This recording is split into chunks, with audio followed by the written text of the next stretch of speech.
Hello my dear friends, welcome to the Keto classes. आज मैं start करने जा रहा हूँ मैथमेटिक्स 3, जिसमें आज हम यूनिट 1 को स्टार्ट करने से पहले यूनिट 1 में यूज़ होने वाले कुछ बेसिक कॉन्सेप्ट को अंडरस्टैंड करेंगे। यूनिट 1 के में यूज़ होने वाले बेसिक कॉन्सेप्ट को स्ट्रॉन्ग करेंगे तथा इस यूनिट को बेहतरीन तरीके से समझने के लिए हमारे साथ बने रहिए अंत तक। तो चलिए गुरु, इस लेक्चर को किया जाता है शुरू।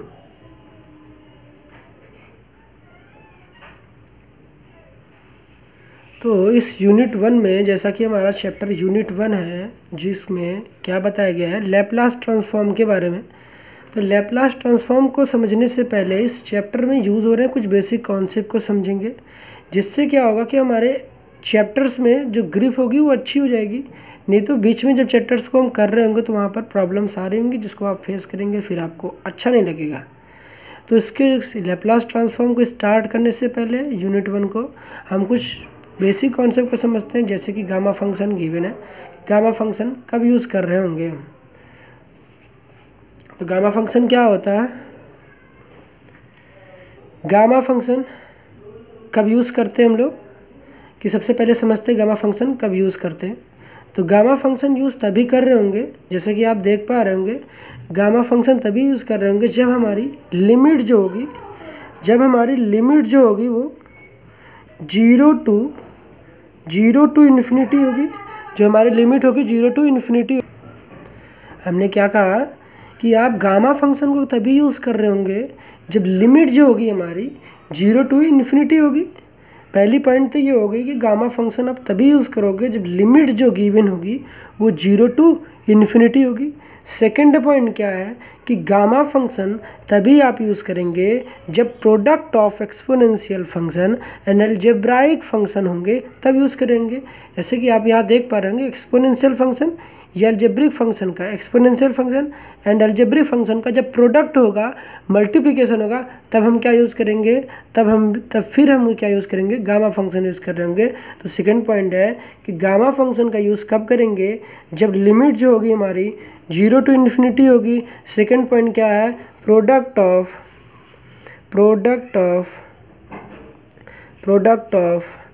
एक्सपोनेंशियल फंक्शन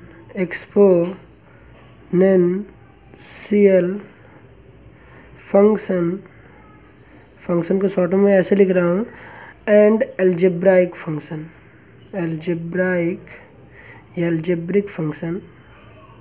होगा, तब हम क्या यूज़ करेंगे, तब हम गामा फंक्शन का यूज़ कर रहे होंगे। मैंने क्या बोला कि लैपलास ट्रांसफॉर्म अब कब यूज, मतलब लैपलास बता रहे हैं। लैपलास ट्रांसफॉर्म को समझने से पहले कि हम कुछ बेसिक को जान लें, जिसमें सबसे पहले आता है हमारा गामा फंक्शन, जो कि इस चैप्टर्स में भी कुछ जगह पर आ रहा होगा। उसको समझने से पहले हम थोड़ा सा गामा फंक्शन की क्या स्पेशलिटी होती है उसको अंडरस्टैंड करते हैं कि गामा फंक्शन को कब लगा रहे होंगे, कब यूज़ कर रहे होंगे। कि जब, पहली पॉइंट है कि जब लिमिट जो होगी हमारी 0 to इन्फिनिटी होगी। सेकेंड पॉइंट है product of exponential function and algebraic function क्या होगा, तब हम क्या यूज़ कर रहे होंगे, गामा फंक्शन यूज़ कर रहे होंगे। तो सबसे पहले आपको समझ में तो ये समझना होगा कि एक्सपोनेंशियल फंक्शन क्या होते हैं और अलजेब्राइक फंक्शन क्या होते हैं। अलजेब्राइक फंक्शन और एक्सपोनेंशियल फंक्शन को समझने से पहले आप इसको ध्यान रखेंगे कि अगर आप एक्सपोनेंशियल फंक्शन समझना चाहते हैं तो आपको सबसे पहले क्या समझना पड़ेगा। एक्सपोनेंशियल फंक्शन समझना चाहते हैं तो आपको सबसे पहले समझना पड़ेगा कि ये एक्सपोनेंशियल फंक्शन और अलजेब्राइक फंक्शन क्या होता है, तब आप गामा फंक्शन को समझ पाएंगे। तो एक्सपोनेंशियल फंक्शन देखिए क्या होता है, एक्सपोनेंशियल फंक्शन। एक्सपोनेंशियल फंक्शन क्या होता है? एक्सपोनेंशियल फंक्शन का मतलब किसी भी कांस्टेंट की पावर क्या होनी चाहिए, वेरिएबल। अगर कांस्टेंट की पावर वेरिएबल होता है तो ऐसे फंक्शन को हम लोग क्या कहते हैं, ऐसे फंक्शन को एक्सपोनेंशियल फंक्शन कह रहे होते हैं। फॉर एग्जांपल, जैसे कि हमने बोला कांस्टेंट हमारे पास 2 हो गया, वेरिएबल हमारे पास क्या हो गया, x। ये कैसा फंक्शन है, 2 की पावर x एक एक्सपोनेंशियल फंक्शन है। आप 5 की पावर क्या लिख सकते हैं, x, ये भी क्या एक्सपोनेंशियल फंक्शन है। पाई क्या है, एक कांस्टेंट है, ये इसकी पावर x कर दे तो ये भी क्या हो गया, एक्सपोनेंशियल कर दे, एक्सपोनेंशियल फंक्शन हो जाएगा। पाई की पावर आप 2x कर दीजिए, पाई की पावर आप 5x स्क्वायर कर दीजिए, ये भी क्या है, एक एक्सपोनेंशियल फंक्शन है। एक्सपोनेंशियल फंक्शन क्या हो गया कि कांस्टेंट की पावर अगर वेरिएबल हो जाता है तो उसको हम क्या कहते हैं, एक्सपोनेंशियल फंक्शन कहते हैं आपके। तो कांस्टेंट की पावर वेरिएबल हो जाएगी तो एक्सपोनेंशियल फंक्शन करेंगे ई, जो कि आप ई देख रहे होते हैं आप हर चैप्टर्स में, अधिकतर हमारे पे 12th में भी बहुत सारा आता था। और जब इंजीनियरिंग की आप एक मैथमेटिक्स 3 की बात करेंगे, किसी भी चैप्टर में बात करेंगे तो ई का बहुत ज़्यादा यूज़ हो रहा होता है। तो ई भी क्या है, ई भी एक कांस्टेंट है, ई क्या है, एक कांस्टेंट है। इस कांस्टेंट का नाम क्या है, यूलर्स कांस्टेंट। इस कांस्टेंट का नाम क्या है, यूलर्स कांस्टेंट। इसकी एक स्पेसिफिक वैल्यू होती है। इसकी स्पेसिफिक वैल्यू कितनी होती है, इसकी वैल्यू होती है, ई की जो वैल्यू होती है 2.71828 एंड सो ऑन, ऐसे चला करता है। ये जो ई है एक non terminating and non repeating decimal है। अगर आप ये समझते होंगे तो अच्छी बात है, नहीं तो आप केवल इतना जानिए ई क्या है, एक यूलर्स कांस्टेंट है जिसकी वैल्यू लगभग कितनी होती है, 2.71828 होती है। ऐसे कह सकते हैं 2.7 1828 1828 2.7 1828 1828, ये ई की क्या होती है, अप्रॉक्स वैल्यू इतनी हो रही होती है। नॉर्मली ऐसे भी देख सकते हैं आप कि जो ई की जो वैल्यू होती है, ई की वैल्यू जो होती है वो 2 और 3 के बीच में लाई करती है। मतलब ई की जो वैल्यू होती है 2 से तो बड़ी होती है, 3 से छोटी होती है। 3 से क्या होती है, छोटी होती है। तो ये ई की जनरल फॉर्म हो गई। मतलब जनरल हमने बात करी कि क्या हो गया कि जो ई है एक यूलर्स कांस्टेंट है जो कि एक non terminating and non repeating decimal है। तो ये एक यूलर्स कांस्टेंट है। हमने ये समझा कि ई की वैल्यू भी जाना की होती। जैसे आप पाई पढ़ते हैं, पाई क्या है, pi is approximately equal to 22 अपन कितना होता है, 7। पाई क्या होता है, पाई अप्रॉक्सीमेटली इक्वल टू कितना होता है, 22/7। कोई आपसे कहता है कि पाई इज एग्जैक्टली 22/7, तो ये क्या है, बिल्कुल रॉन्ग है। जो भी आपको बता रहा है वो गलत बता रहा है। पाई, जबकि आपने क्लास 10 में पढ़ा होगा कि आपके टीचर यही बता रहे होंगे कि पाई क्या एग्जैक्टली 22/7 होता है। बुक में लिखा भी रहता था कि यार पाई इज इक्वल टू 22/7। उस समय हम छोटे थे कि तो उस समय टीचर बता देते थे कि पाई की जो वैल्यू है वो 22/7 है, बट एग्जैक्टली नहीं होता है कि पाई की वैल्यू 22/7 होता है। पाई की अप्रॉक्स वैल्यू होती है 22/7। ये सिंबल किसका है, अप्रॉक्सीमेटली इक्वल टू का है। किसका सिंबल है, अप्रॉक्सीमेटली इक्वल, मतलब पाई की जो वैल्यू होती है लगभग 22/7 के बराबर होती है। अब इसमें कहते हैं लगभग बराबर होती है, हमने बिल्कुल नहीं कहा कि पाई की जो वैल्यू होती है एग्जैक्टली 22/7 होती है। कहने का मीनिंग ये है कि अगर आपसे मैं पूछता हूँ कि पाई की वैल्यू क्या होती है, पाई कैसा नंबर है, तो पाई एक, अभी मैंने जैसे यहाँ बताया कि non terminating non repeating decimal है, तो पाई भी एक क्या है, बिल्कुल सिमिलरली जो ये बता रखा वही ये नंबर भी है। पाई भी एक non terminating and non repeating decimal है। क्यों ऐसा कह रहे होते हैं, जब पाई की वैल्यू आप निकालेंगे, पाई की वैल्यू आप निकाल रहे होंगे तो 3.14, उसके बाद कितना आएगा 159, उसके बाद ऐसा आप जब कर रहे होंगे तो ये वैल्यू कंटिन्यूसली क्या कर रही होगी, रिपीट अपनी वैल्यू को नहीं कर रही होगी। कभी 141 है, कभी 59 है, कभी कुछ भी 34, ऐसे इसकी आप पैटर्न नहीं फॉलो कर पाओगे, पैटर्न नहीं फाइंड कर पाओगे। आप अपनी कैलसी में या कैलकुलेटर में, मोबाइल में आपके पास अगर फैसिलिटी होगी तो आप चेक करिएगा, उसमें आप पाएंगे कि आपके कैलसी में जब इसको आप और डिवाइड करेंगे तो इसकी वैल्यू को रिपीट नहीं करेगी, ये कंटिन्यूसली ये बढ़ती चली जाएगी। कभी 3 आ रहा हो, कभी 4 आ रहा होगा, लेकिन मोस्ट ऑफ द टाइम कभी आप किसी नंबर को डिवाइड कर रहे होंगे, जैसे 1/3 को आप डिवाइड करिएगा तो कितना मिल रहा होगा, 0.333 बार बार मिल रहा होगा। तो 0.3 के ऊपर बार लगा देते हैं।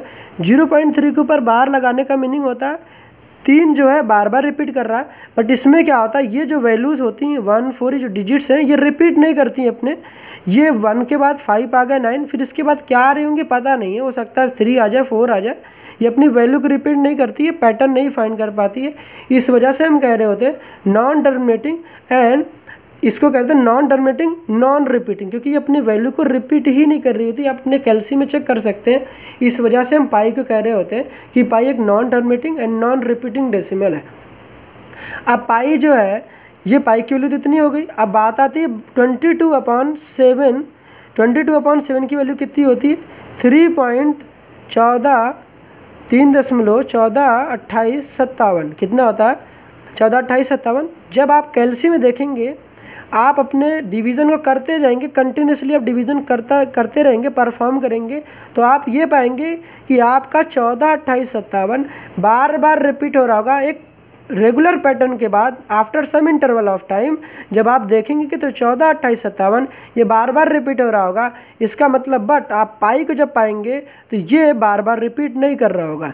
22/7 की वैल्यू 3.14 के बाद 142857 ये बार बार रिपीट कर रहा होगा, मतलब 3.142857 आया, फिर उसके बाद अगला फिर डिवाइड करते जाएंगे, फिर 142857 आएगा, ऐसे आता रहेगा। बट पाई में ऐसा नहीं होता। अब दोनों बात, बट बचपन में आपके टीचर ने कहा कि यार कि जो जब कैसी वैल्यू कोई वैल्यू आपकी रिपीट हो रही होती है, उस एक पैटर्न फॉलो कर रहा होता है कि फिर 142857 मतलब 14 एंड 28 और 57 ये बार बार रिपीट करेंगे। अगर रिपीट कर रही होती है, एक पैटर्न को फॉलो कर रही होती है, तो ऐसे डेसिमल को, ऐसे टाइप ऑफ डेसिमल को हम लोग बोलते हैं नॉन टर्मिनेटिंग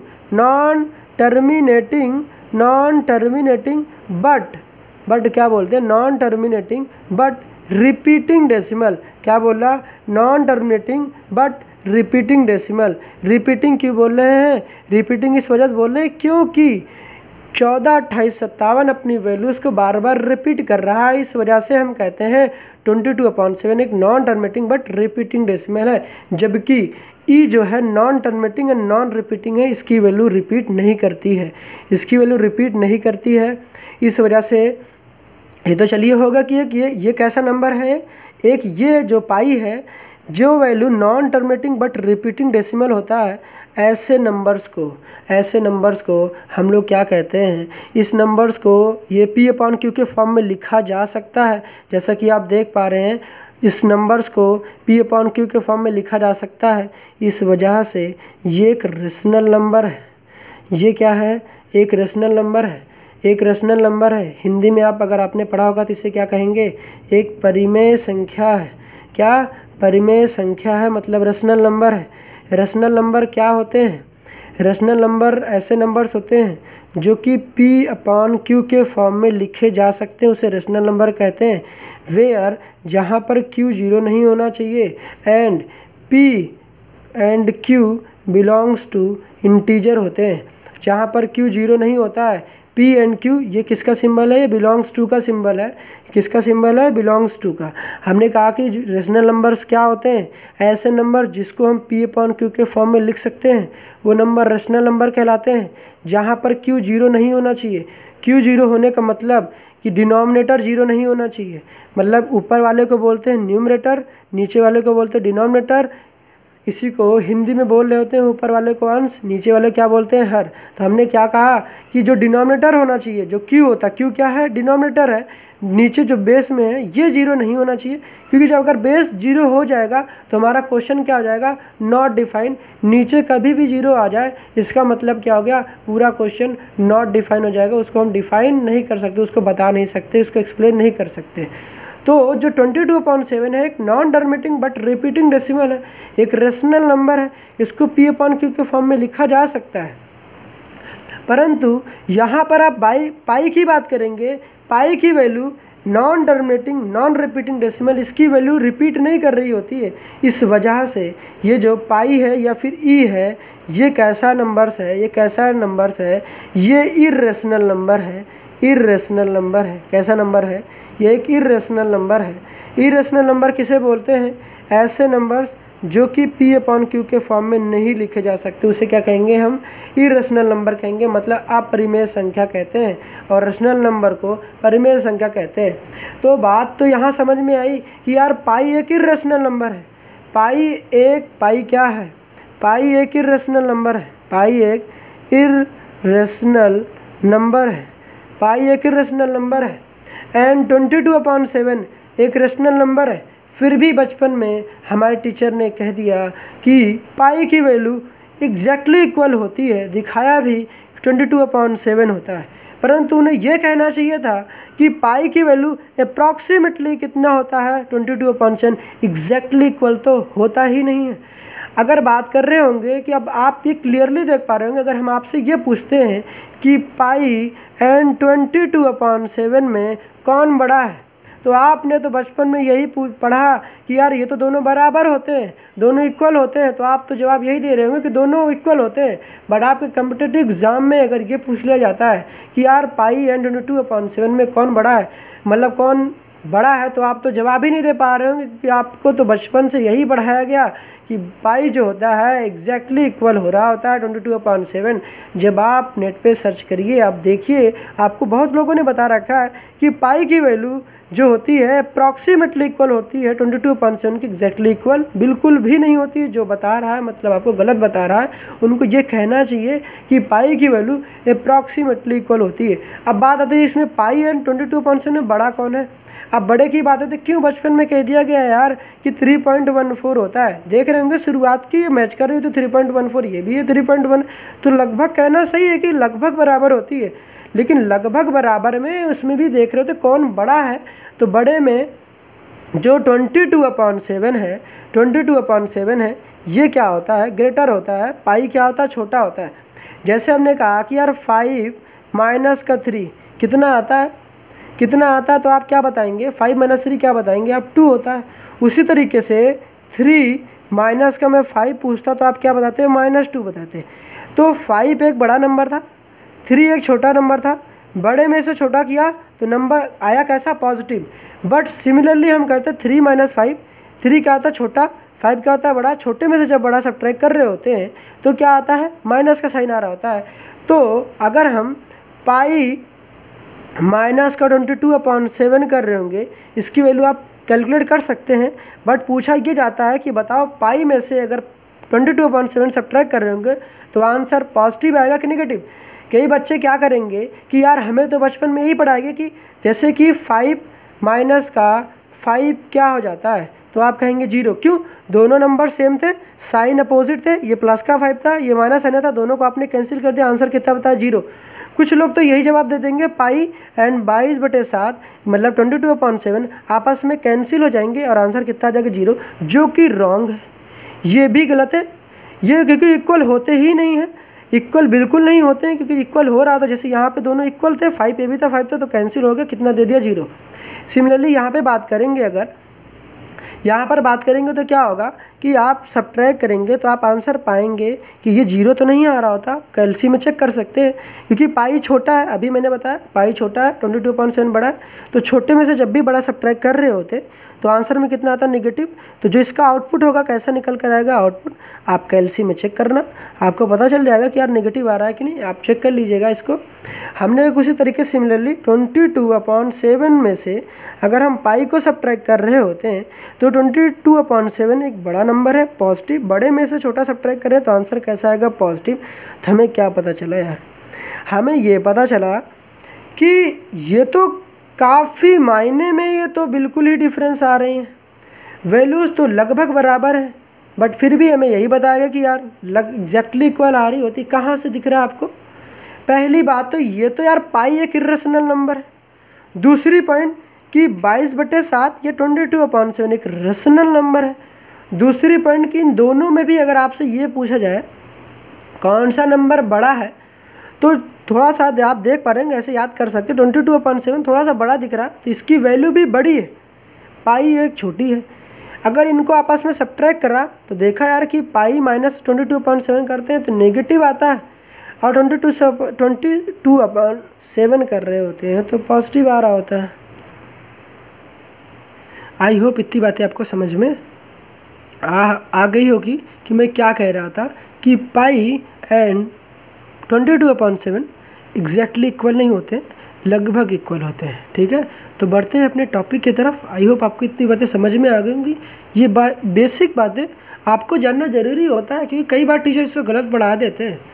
माना कि यार बच्चों ने पढ़ा दिया, लेकिन बड़े होने पर जब आप पढ़ रहे हो तो कम से कम उन्हें तो इस समय टाइम सही बताना चाहिए। फिर भी मैंने बता दिया, आप इसको ध्यान रखिए कैसे क्या करना है कि मैंने क्या बताया। एक्सपोनेंशियल फंक्शन किसे कहेंगे? जिसमें कांस्टेंट की पावर वेरिएबल होगी, उसे एक्सपोनेंशियल फंक्शन कहेंगे। तो ई की पावर भी आपको एक्स दिख जाता है, ई की पावर माइनस एक्स दिख जाए, कोई प्रॉब्लम नहीं है माइनस में प्लस में, बट ई की पावर में ई भी है, कांस्टेंट है, कांस्टेंट की पावर वेरिएबल हो, ऐसे फंक्शन को हम क्या कहेंगे? एक्सपोनेंशियल फंक्शन करेंगे। तो ई की पावर एक्स भी क्या है? एक्सपोनेंशियल फंक्शन है, क्योंकि ई जो है ये कांस्टेंट है। वो कांस्टेंट का नाम क्या है? यूलर्स कांस्टेंट, या इसी को हम लोग नेपियर्स कांस्टेंट भी कहते हैं। क्या कहते हैं? इसी को नेपियर्स कांस्टेंट भी कह रहे होते हैं। तो आई होप आपको अब समझ में आ गया कि एक्सपोनेंशियल फंक्शन होते क्या हैं। आप कुछ भी ले सकते हैं, आपको नीचे कांस्टेंट लेना है, उसकी पावर वेरिएबल होती है, उसे एक्सपोनेंशियल फंक्शन कहते हैं। अब नेक्स्ट समझते हैं कि अलजेब्रिक फंक्शन क्या होते हैं।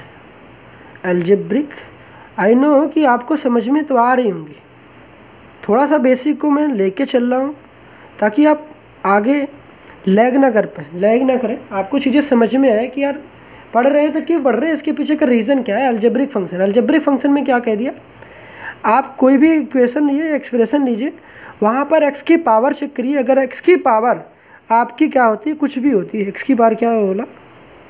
कुछ भी हो जाए, या फिर ऐसे बोल दे एक्स की पावर एनीथिंग, हिंदी में लिख दिया यार, यहाँ पर एनीथिंग बोल दे सकते हैं आप। एक्स की पावर कुछ भी हो, मतलब वो फ्रैक्शनल भी हो सकता है, एक्स की पावर 0 हो, एक्स की पावर 1 हो, एक्स की पावर 2/3 हो, एक्स की पावर 7/3 हो, या एक्स की पावर -7/3, पावर 0 हो, पॉजिटिव नेगेटिव हो, फ्रैक्शनल हो, कुछ भी हो, whatever the power will be. अगर एक्स की पावर कुछ भी होगी तो ऐसे फंक्शन को हम लोग क्या कहेंगे? एक अलजेब्राइक फंक्शन कहेंगे। क्या कहेंगे? अलजेब्राइक फंक्शन कहते हैं, मतलब एक्स की पावर कुछ भी हो सकती है। उसी तरीके से आता है एक polynomial function. Polynomial function, polynomial function जो होता है वो अलजेब्राइक फंक्शन का एक टाइप से है। पॉलिनोमियल फंक्शन जो होता है, पॉलिनोमियल फंक्शन अलजेब्राइक फंक्शन के एक टाइप से। तो कोई पूछे पॉलिनोमियल फंक्शन क्या होता है? पॉलिनोमियल फंक्शन में जो एक्स की पावर होनी चाहिए, एक्स की जो पावर होगी वो क्या होगी?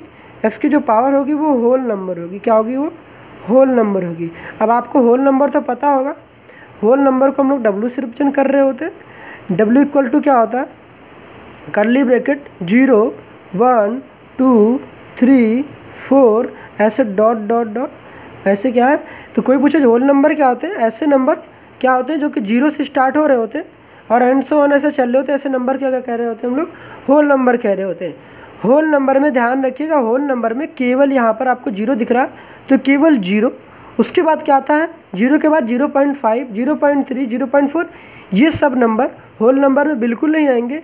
इसमें जो आपको लिखी गई केवल एक इंडिविजुअल नंबर आ रहा होगा, केवल 0 बोला गया है तो केवल 0, ना कि 0.1 ना तो 0.2, ऐसा आप नंबर बिल्कुल नहीं ले सकते हैं, केवल 0।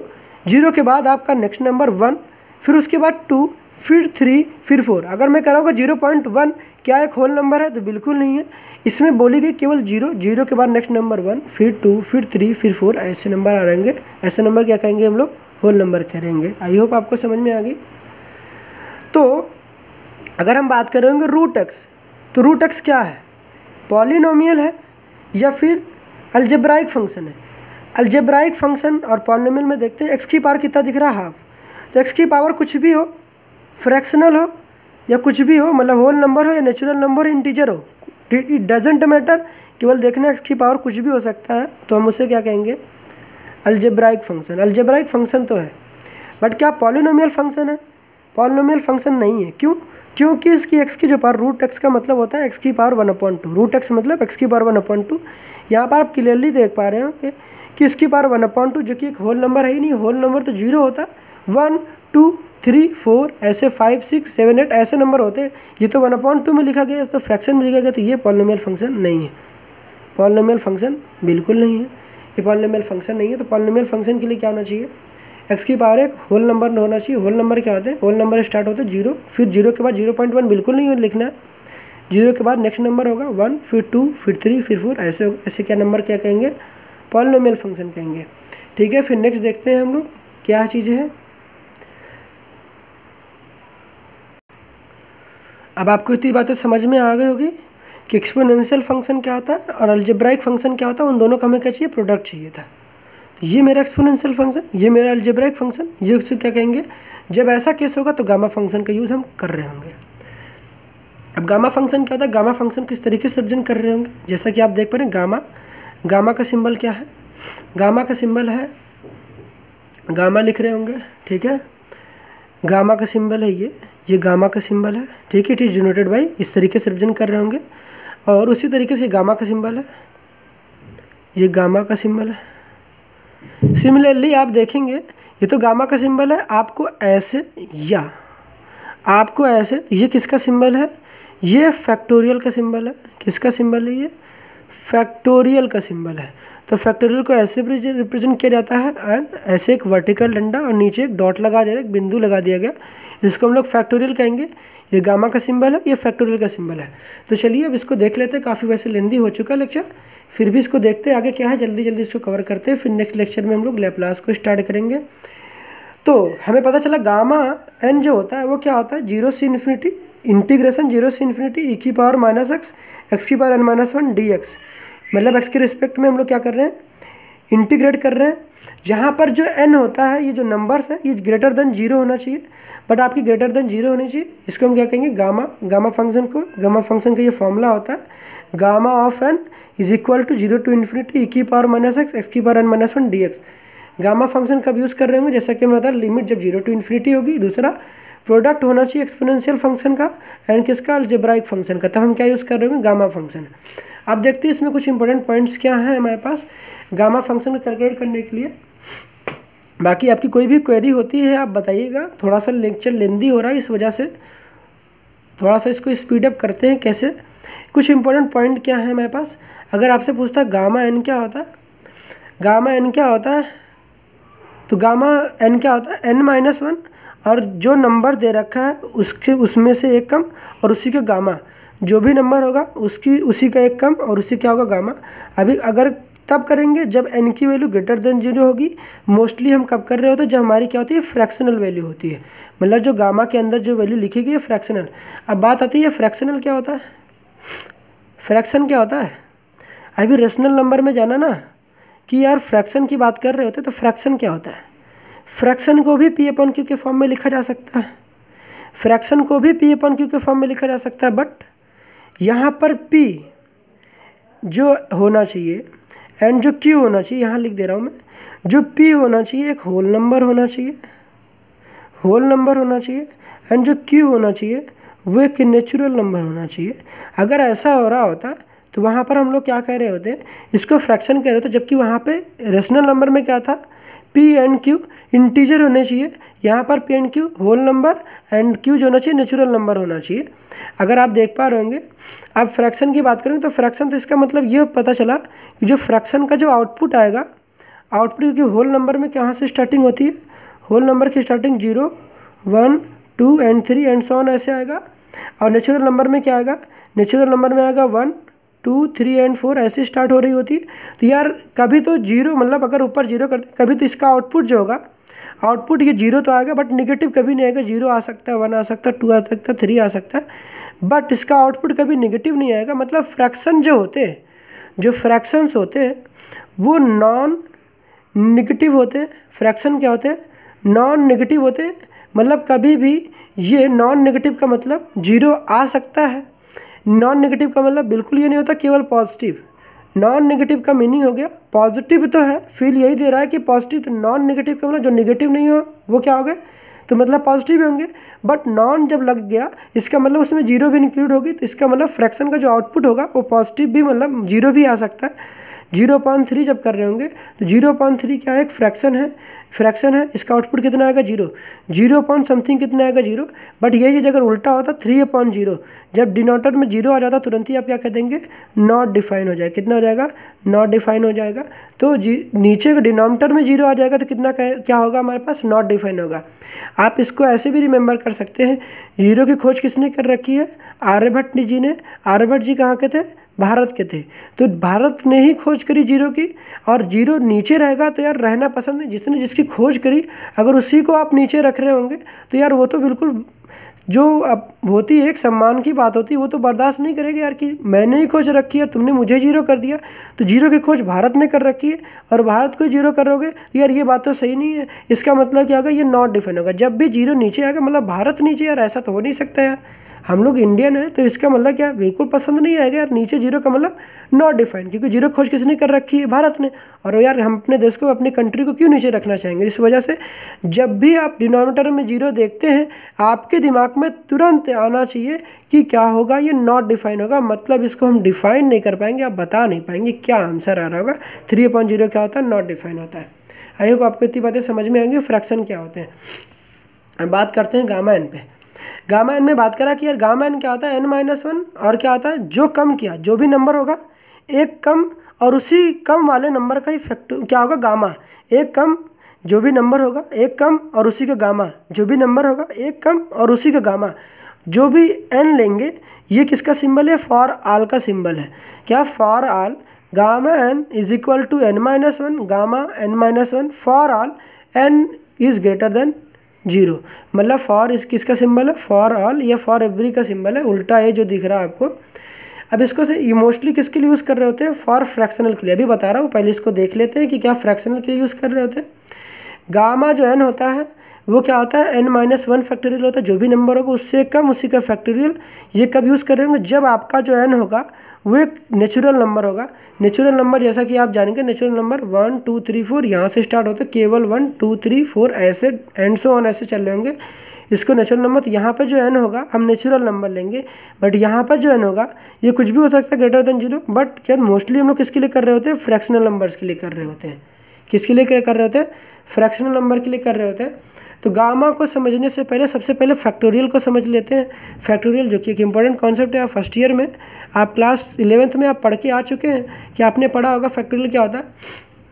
तो फैक्टोरियल को हम लोग किससे रिप्रेजेंट करते हैं, फैक्टोरियल को जैसे मैंने बताया, फैक्टोरियल को किससे रिप्रेजेंट कर रहे होते हैं, एल से, ऐसे दिख रहा होगा एल से, या फिर एक वर्टिकल डंडा खींचेंगे, इसके नीचे एक डॉट लगाएंगे, तो ये किसके रिप्रेजेंट कर रहा होगा, फैक्टोरियल सिंबल को।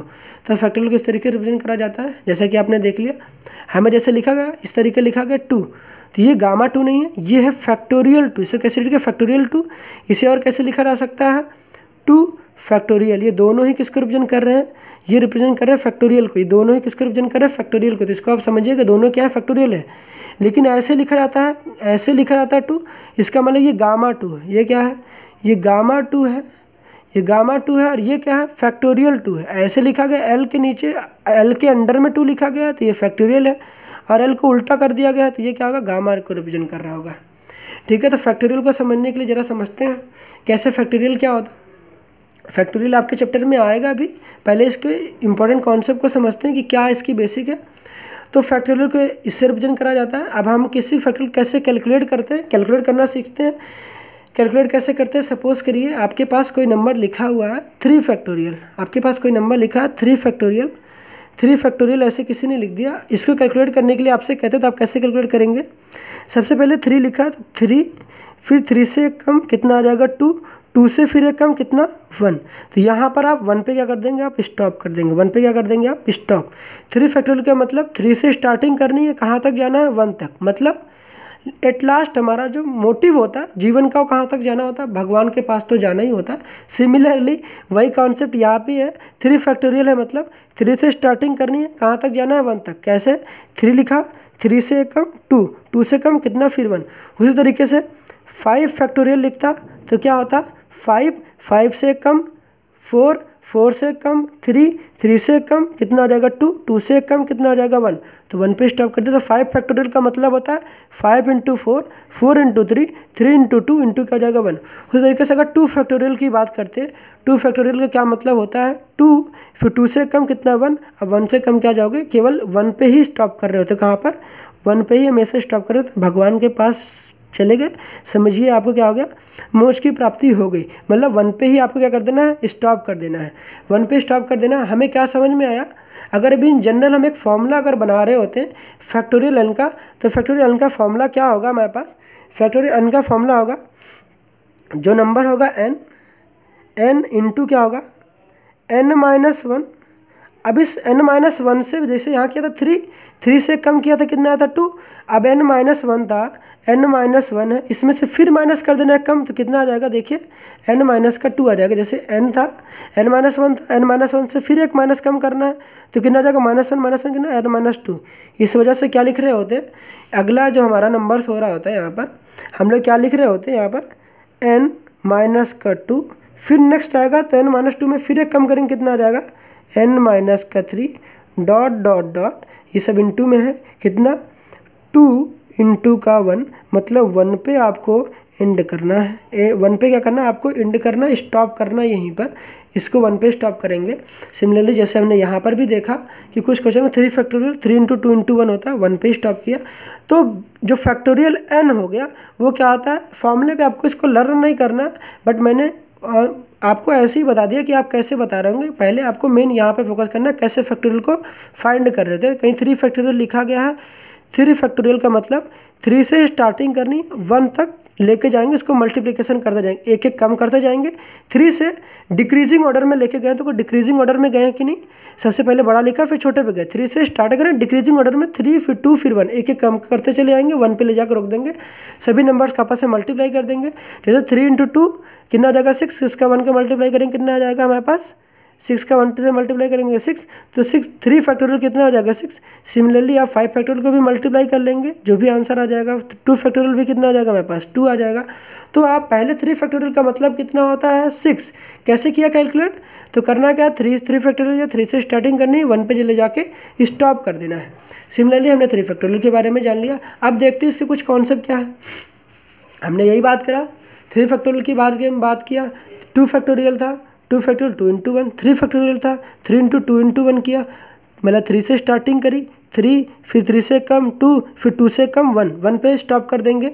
और दूसरी पॉइंट ये है कि फैक्टोरियल हम किन नंबर्स का निकाल ले होंगे, फैक्टोरियल्स हम केवल पॉजिटिव नंबर, या फिर यूं कहें हम कि फैक्टोरियल केवल हम होल नंबर्स का निकाल रहे होते हैं। जैसा कि मैंने पीछे भी आपको होल नंबर बताया कि होल नंबर क्या होते हैं, फैक्टोरियल्स केवल हम होल नंबर्स के लिए ही निकाल रहे होते हैं। ये पॉइंट आपके दिमाग में बैठ जाना चाहिए। फैक्टोरियल्स केवल हम पॉजिटिव नंबर या यूं हम कहें होल नंबर्स का निकाल रहे होते हैं। तो 4 फैक्टोरियल 4 से स्टार्ट करेंगे, 4 × 3 × 2 × 1 कर देंगे, कितना आ जाएगा, इसको मल्टीप्लाई करेंगे कितना आ जाएगा 24 आ जाएगा। सिमिलरली अब देखते हैं, अब इसमें क्या आप पैटर्न क्या ऑब्जर्व करेंगे, आप एक पैटर्न ऑब्जर्व कर पा रहे होंगे कि आप देखेंगे जब 4 फैक्टोरियल भी बोला तो 24 आ गया। अब आप एक चीज़ ऑब्जर्व करेंगे, जब 2 फैक्टोरियल लिखा हमने तो क्या किया 2 × 1, 3 फैक्टोरियल लिखा तो क्या किया 3 × 2 × 1।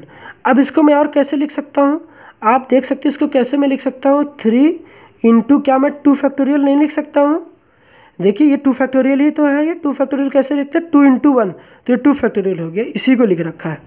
उसी तरीके से हम क्या लिखेंगे, या तो आप इसको नीचे इसके लिख दीजिए 3 × 2 फैक्टोरियल।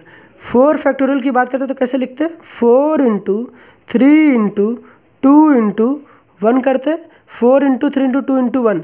अब इसको और कैसे लिखते हैं 4 एक कम 3, 3 से कम 2, 2 से कम 1। अब इससे कहते हैं 4 लिखते हैं, 4 × क्या कर देते हैं हम इसको 3 फैक्टोरियल लिख सकते थे क्या, इतने पार्ट को बिल्कुल लिख सकते, इतने पार्ट को क्या लिख सकते हैं 3 फैक्टोरियल। अब फिर क्या होता है हमारे पास इस तरीके से 5 फैक्टोरियल की बात करते हैं। 5 फैक्टोरियल को मैं क्या लिखता 5 × 4 × 3 × 2 × 1। अब इससे मैं क्या लिख रहा होता, इसे मैं लिखता 5 × क्या मैं 4 फैक्टोरियल लिख सकता था? मैं ये कहना चाह रहा हूँ, अगर मेरे पास कोई नंबर है, सपोज़ करिए यहाँ पर, अगर इसको इन जनरल में बात करूँ तो क्या ये एक नहीं, ये जो 5 देखा था 5 से कम आया, 4 था तो 4 से कम आया, 3 था तो 3 से कम आया, 2 फैक्टोरियल, 2 था तो 2 से कम कितना आ गया? 1 फैक्टोरियल। तो क्या मैं इन जनरल एक फॉर्मूला नहीं कह सकता हूँ? अगर मेरे पास कोई n फैक्टोरियल है, तो क्या उसको मैं कह सकता हूँ n होगा? देखिए जैसा आप देख पा रहे हैं n होगा। यहाँ पर अगर मैं कह रहा हूँ अगर मेरे पास कोई n फैक्टोरियल है तो क्या मैं कह सकता हूँ वो नंबर n होगा, और इनटू में क्या होगा? n-1 का फैक्टोरियल होगा। जैसे मैंने क्या बात किया कि आपको इससे बात किया 6 फैक्टोरियल। 6 फैक्टोरियल को मैं कैसे लिख सकता हूँ? 6 इनटू में क्या लिख सकता हूँ? 6 माइनस 1 का फैक्टोरियल, मतलब 6 इंटू 5 का फैक्टोरियल लिख सकता हूँ। तो यही मैंने फॉर्मूला बना दिया कि n फैक्टोरियल मैंने नहीं बनाया, मतलब आप इन जनरल आपको याद रखना है कि n फैक्टोरियल क्या होता है? n इंटू n-1 फैक्टोरियल हो रहा होता है। बड़ा ही इंपॉर्टेंट रिजल्ट है। अब इसमें देखते हैं कुछ। 2 फैक्टोरियल कितना आ गया था? 2। 3 फैक्टोरियल कितना आ गया था? 6। 4 फैक्टोरियल कितना आ गया था मेरे पास? 24। अब 1 फैक्टोरियल था, 1 फैक्टोरियल कितना हो गया? तो क्या करेंगे? पहले वही नंबर लिखेंगे, फिर 1 फैक्टोरियल कितना हो जाता है? 1 फैक्टोरियल कितना हो गया? 1 फैक्टोरियल हमारा 1 हो जाता है। अब इम्पॉर्टेंट रिजल्ट यहाँ पे इस वजह से क्या रखा है कि अगर आप, ये फैक्टोरियल का सिंबल है, 1 फैक्टोरियल बोलते हैं तो इसका आंसर कितना होता है? 1। इम्पॉर्टेंट फॉर्मूला ये है कि 0 फैक्टोरियल भी कितना होता है? 1। पूरे मैथमेटिक्स में 0 और 1 आपस में कभी भी इक्वल नहीं हुए, बट 0 और 1 के फैक्टोरियल आपस में इक्वल होते हैं। 0, मैंने क्या बोला? 0 और 1 के फैक्टोरियल आपस में इक्वल होते हैं। कब? जब 0 एंड 1 का फैक्टोरियल कितना होता है? 1। हमने कहा कि 1 का फैक्टोरियल भी कितना होता है? 1। 0 का फैक्टोरियल भी कितना होता है? 1। बट ये कैसे? अब इसको देखते हैं कि 0 फैक्टोरियल का कितना होता है? 1 कैसे हो रहा होता है। अब इस फॉर्मूले को इस वजह से ही मैंने करवा रखा। क्यों करवाया? इसको एक पैटर्न देखा, एक पैटर्न को ऑब्जर्व किया, ऑब्जर्व करने के बाद एक रिजल्ट बनाया। अब इससे प्रूव करते हैं कि कैसे 0 फैक्टोरियल 1 होता है।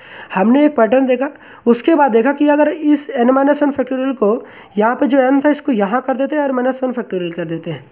अब इस फॉर्मूले में अगर हम पुट करते हैं n इक्वल टू 1, अगर पुट n इक्वल टू 1 करते हैं तो आप क्या पाएंगे? ऊपर क्या आएगा हमारे पास? ऊपर आ जाएगा 1 फैक्टोरियल, नीचे क्या आ जाएगा? नीचे आ जाएगा 1, यहाँ पर क्या आ जाएगा? 1-1, यहाँ पर हम पुट करेंगे तो 1 - कितना आ जाएगा? 0 फैक्टोरियल।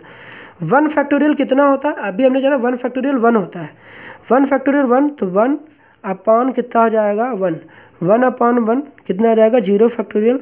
1 अपॉन 1 कितना होता है? 1। तो हमने ये देखा कि यार एक पैटर्न ऑब्जर्व किया, उसके बाद हमें ये पता चला कि 0 फैक्टोरियल किस प्रकार से 1 हो रहा होता है। जैसे यहाँ देखा 0 फैक्टोरियल कितना होता है? 1। आप यहाँ पे अगर आप कर रहे होंगे, अगर यहाँ पर आप करेंगे कि n की वैल्यू अगर आप 0 रखते हैं, अगर आप यहाँ पे इस फॉर्मूले में रखते हैं n की वैल्यू 0, तो यहाँ पर ये फॉर्मूला आपको 0 फैक्टोरियल आपको 0 ही दे देगा। क्यों? क्योंकि अब जब यहाँ पर आप 0 रखेंगे n की वैल्यू 0 का मल्टीप्लाई किसी भी नंबर से करेंगे तो पूरा रिजल्ट 0 हो जाएगा। लेकिन उसके बाद हमने एक पैटर्न को ऑब्जर्व किया, तो हमें पता चला यार ना कि यार देखो 2 फैक्टोरियल था तो 2 इंटू 1 किया, 3 फैक्टोरियल था तो 3 इंटू 2 इंटू 1 किया। जैसे यहाँ बात किया तो हमें ये पता चला कि हम इसको ऐसे भी लिख सकते हैं, 3 फैक्टोरियल था तो 3 इंटू 2 और 1 को क्या लिख सकते? 2 फैक्टोरियल। 4 फैक्टोरियल तो इसको क्या लिख सकते? तो 4 इंटू 3 फैक्टोरियल, जैसे यहाँ बताया। क्योंकि ये देखिए 3 इंटू 2 इंटू 1, ये तो 3 ही फैक्टोरियल ना। 3 फैक्टोरियल कैसे पता चलेगा? 3 फैक्टोरियल मैंने कैसे बताया कि 3 फैक्टोरियल का मीनिंग होगा 3 से स्टार्ट कीजिए, कहाँ तक? 1 तक। तो 3 से ये पता चल रहा है, क्लियरली पता चल रहा है कि ये 3 फैक्टोरियल को रिप्रेजेंट कर रहा है।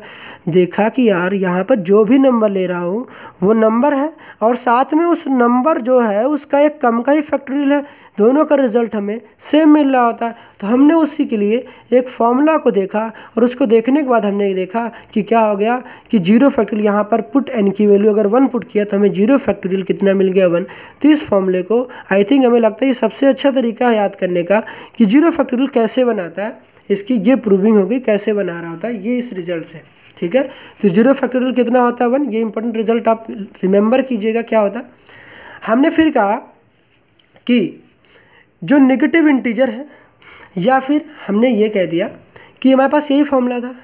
अगर हम नेगेटिव इंटीजर की बात कर रहे होते, अगर नेगेटिव इंटीजर की बात करो तो अभी मैंने बोला कि जो हम लोग नेगेटिव इंटीजर सपोज करिए आप, क्योंकि मैंने नेगेटिव इंटीजर का मतलब, अब इंटीजर आपको पता होना चाहिए। इंटीजर हमारे पास 3 टाइप्स के होते हैं। इंटीजर जो होते हैं मेरे पास 3 टाइप्स के होते हैं। इंटीजर जो होते हैं 3 टाइप्स के होते हैं। कौन कौन से होते हैं? पॉजिटिव इंटीजर, पॉजिटिव इंटीजर को ही हम लोग नेचुरल नंबर कह रहे होते हैं। पॉजिटिव इंटीजर को नेचुरल नंबर कह रहे होते हैं। फिर जीरो होता है, और नेगेटिव इंटीजर होता है जिसको हम लोग आई माइनस रिप्रेजेंट कर रहे होते हैं। मतलब पॉजिटिव इंटीजर, नेचुरल नंबर 0 और 1। जीरो क्या होता है? Neither positive nor negative integer होता है, ना तो पॉजिटिव होता है, neither positive nor negative integer हो रहा होता, नेगेटिव इंटीजर हो रहा था, इसको लिख लीजिएगा। तो इंटीजर 3 टाइप्स के होते हैं, पॉजिटिव इंटीजर, नेगेटिव इंटीजर, और जीरो जो होता है neither positive non negative integer होता है। इसको हम लोग न्यूट्रल भी कह रहे होते हैं। जीरो क्या कह रहे होते हैं? न्यूट्रल या रेफरेंस पॉइंट भी कह रहे होते हैं। अब मैंने कहा कि किसी नेगेटिव इंटीजर का क्या हम लोग फैक्टोरियल फाइंड कर सकते हैं? किसी नेगेटिव नंबर का फैक्टोरियल फाइंड कर सकते हैं। तो मैंने शुरुआत में ही कह रखा कि फैक्टोरियल हम किसका फाइंड कर सकते हैं? फैक्टोरियल केवल हम होल नंबर का फाइंड कर सकते हैं, ये ध्यान रखिएगा। नेगेटिव इंटीजर का फैक्टोरियल बिल्कुल कभी नहीं फाइंड करते हैं। नेगेटिव इंटीजर जैसे ले रहे होते हैं यहाँ पर, अगर n की वैल्यू हम 0 पुट कर देते हैं, कितना? n की वैल्यू अगर 0 पुट कर देते हैं यहाँ पर, n की वैल्यू 0 का कहने का मतलब क्या हो गया? अगर यहाँ पर इस जो फॉर्मूला है, इस फॉर्मूले में ही इफ़, इसी में बात कर लेते हैं, if put n equal to 0, 0 put किया तो यहाँ पर कितना आ जाएगा? 0 फैक्टोरियल, नीचे कितना आ जाएगा? 0, यहाँ पर कितना आ जाएगा? 0 माइनस 1, 0 माइनस 1 कितना हो जाएगा? -1 का फैक्टोरियल। इसका मतलब ये क्या पता चला कि यार किसी नेगेटिव नंबर का, किसी नेगेटिव नंबर्स का अगर हम फैक्टोरियल फाइंड कर रहे हैं तो साफ साफ पता चल रहा है सर, अभी मैंने बात किया, डिनोमिनेटर 0 मतलब महापाप, महापाप कहने का मतलब डिनोमिनेटर 0 होना मतलब नॉट डिफाइंड। क्या होता है? Not defined. जब भी डिनोमिनेटर 0 आ जाएगा तो नॉट डिफाइंड कर देंगे। क्लियरली पता चल रहा है। इस फॉर्मूले के थ्रू हमने ये भी प्रूव कर दिया कि किस प्रकार से किसी नेगेटिव नंबर का फैक्टोरियल फाइंड नहीं करा जा सकता है। देखिए मैंने कहा पुट n की वैल्यू 0 पुट कर दिया, नेगेटिव नंबर का जो फैक्टोरियल कितना आएगा? 0। तो किसी भी नंबर के नीचे अगर 0 फैक्टोरियल कितना होता है? 1। तो लेकिन 1/0 कितना होता है? 1/0 फैक्टोरियल तो 1 हो गया। तो 1/0 कितना होता है? 1/0 हमेशा नॉट डिफाइन। कभी भी आपके डिनोमिनेटर में 0 दिख जाता है तो आपको नॉट डिफाइन ही को बोलना है।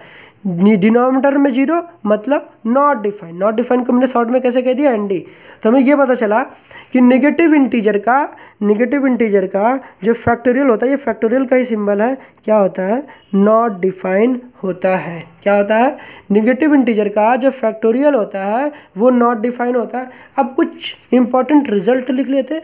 इंपॉर्टेंट रिजल्ट में क्या हम लोगों ने सीखा कि नेगेटिव नंबर का फैक्टोरियल डिफाइंड नहीं होता। यहाँ पर क्या पॉइंट बात करते हैं कि नेगेटिव नंबर्स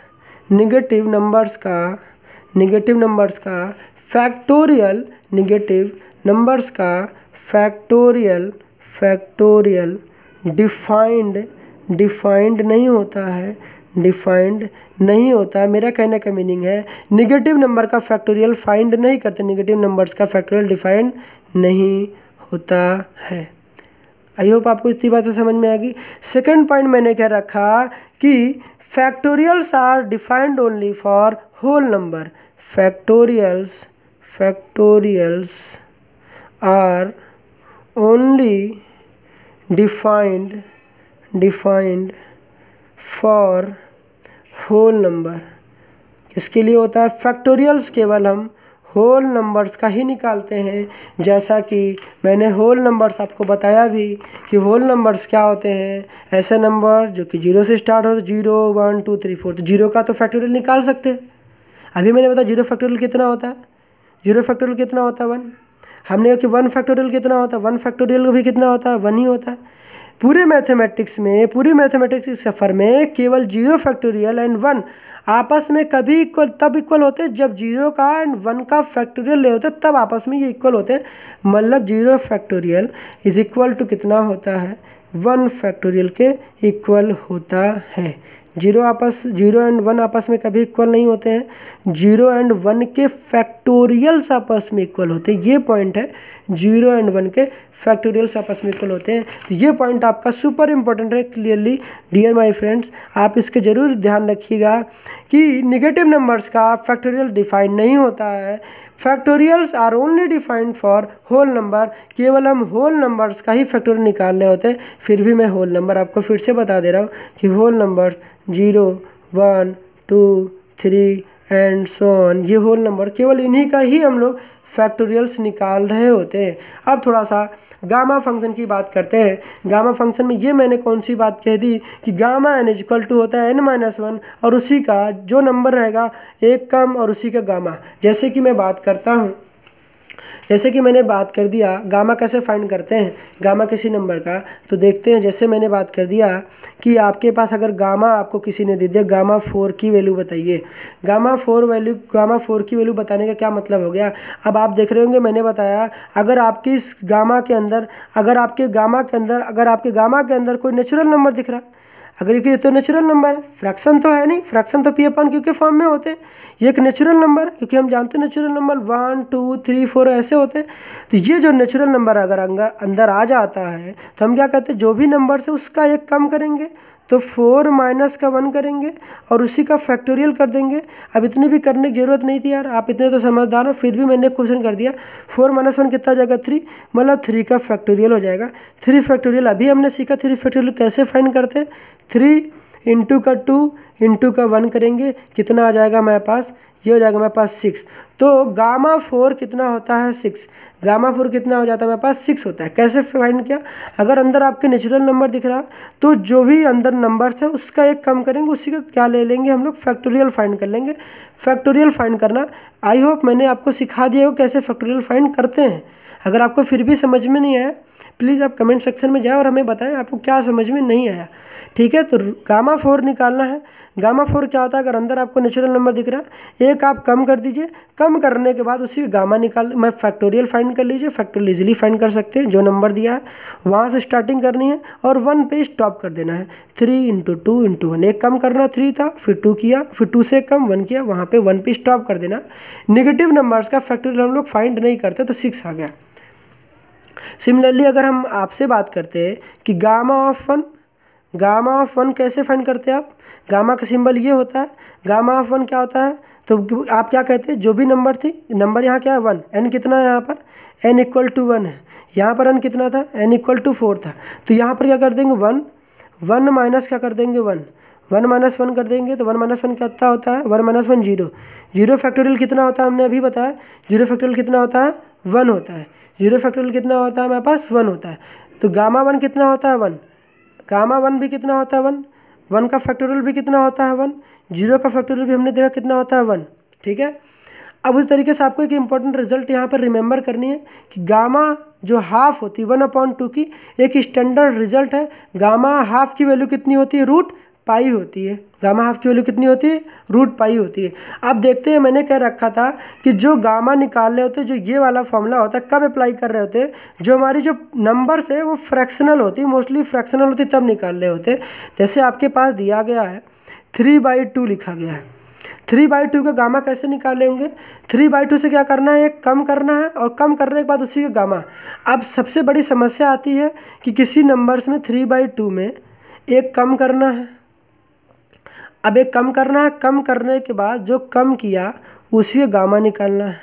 अब इतनी आपको समस्या नहीं लेनी है कि यार इसको कैसे करना है। सबसे तरीका किसी को कम करना, सबसे एक कम करने या एक जोड़ने का सबसे आसान ट्रिक मैं बता रहा हूँ।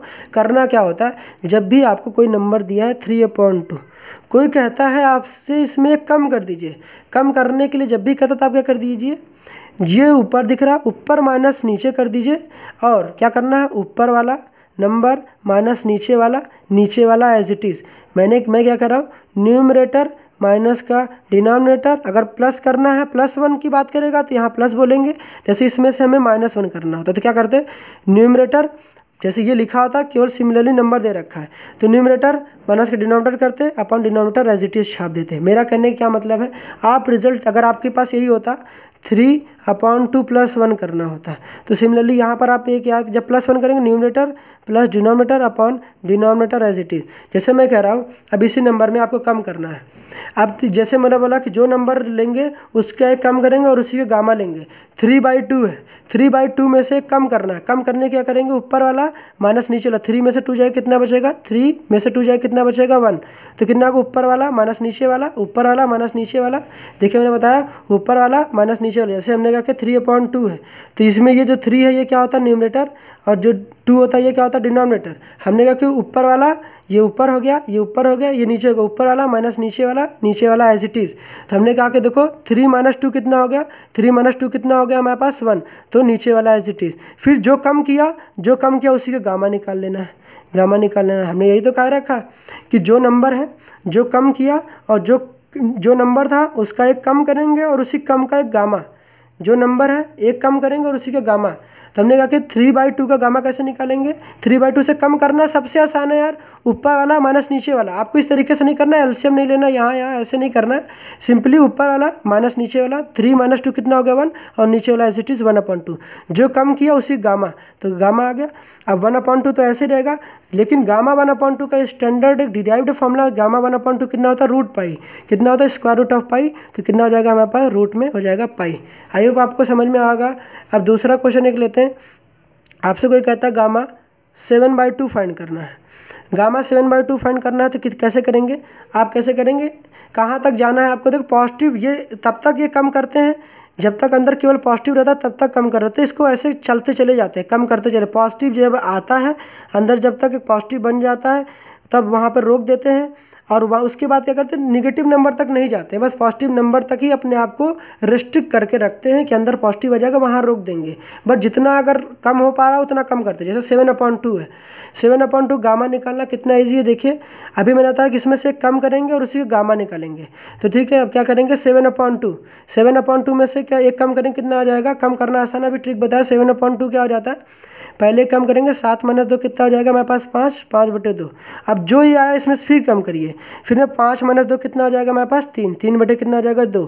फिर जो ये आया इसे फिर एक कम करेंगे, कितना आ जाएगा 3 - 2 करेंगे, कितना आ जाएगा 1/2, मतलब 1/2। 3 - 2 कितना आ जाएगा 1, और नीचे वाला एज इट इज़। जो कम किया अब क्या करते हैं, देखिए अब इसके बाद कम करेंगे ना, अब इसके बाद कम करेंगे तो 1/2 में से एक कम करेंगे तो कितना आ जाएगा 1/2 में से एक कम करेंगे तो 1/2 में से ऊपर वाला माइनस नीचे वाला 1 - 2 कितना आ जाएगा -1/2। जब निगेटिव आ जा रहा होगा तब हम लोग गामा निकालना बंद कर देंगे, केवल पॉजिटिव तक ही निकालेंगे। तो केवल यहीं पर गामा लगा के छोड़ देंगे। मतलब क्या बोला कि तब तक करना है, पहले एक क्या करेंगे, जो नंबर रहेगा एक कम, जो नंबर आएगा एक कम किया तो 7 - 2 किया, कितना होगा 5/2। फिर निकालेंगे इसी के जो आया उसका फिर एक कम करेंगे 3/2। फिर इसी के जो आया फिर इसका एक कम किया 1/2। जहाँ पे लगेगा अब आगे कम कर रहे हैं तो निगेटिव आ जाएगा अंदर, गामा के अंदर निगेटिव आ जाएगा, वहाँ रोक देंगे। केवल पॉजिटिव टर्म तक ही अपने आप को एक्सपेंड करते चलेंगे। तो इसको सॉल्व करेंगे, कितना आ जाएगा हमारे पास 5 3 15 हो जाएगा, 5 का 3 15, 2 2 जा कितना आ जाएगा 4। गामा 1/2 कितना होता है रूट में पाई। सिमिलरली आप क्या करेंगे, गामा 9/2 की वैल्यू कमेंट सेक्शन में, ये रूट में नहीं है, गामा 9/2 की आप क्या करेंगे, आंसर बता रहे होंगे। आप कमेंट सेक्शन में जाइएगा, बताइएगा कि गामा 9/2 की वैल्यू कैसे निकालेंगे। सिमिलरली जैसे यहाँ पर कर रखा है वैसे ही आपको करना है गामा 9/2 की। पहला क्वेश्चन ये हो गया। दूसरा क्वेश्चन हो गया, आप गामा उसके बाद कितना करेंगे, गामा 7/3 की वैल्यू आप निकालेंगे। आप कमेंट सेक्शन में बताइए इसकी वैल्यू कैसे निकाल रहे होंगे। तब तक अपने और अपनों का ख्याल रखिए, मिलते हैं नेक्स्ट वीडियो में।